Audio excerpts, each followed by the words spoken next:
علماء کس کو کہتے ہیں معلوم ہے؟ جو بہت سارے علماء بس ہو گیا.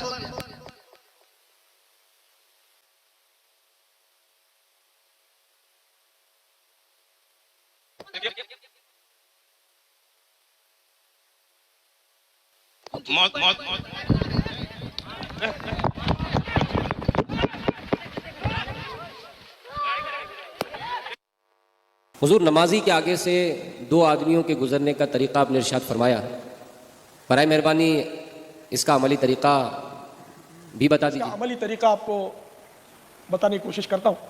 یہ نماز پڑھ رہے ہیں، گویا یہ نماز پڑھ رہے ہیں اور ہم دونوں نکلنا چاہتے ہیں. اب 2 ہو یا 100 ہو، وہ میں ایک طریقہ بتاؤں گا کہ اس سے جتنے چاہیں صاحب نکل سکتے ہیں. تو ہم دونوں گویا نکلنا چاہتے ہیں یہاں سے. تو ایک عیسائی بھائی ان کی طرف پیٹ کر کے کھڑا ہو جائے.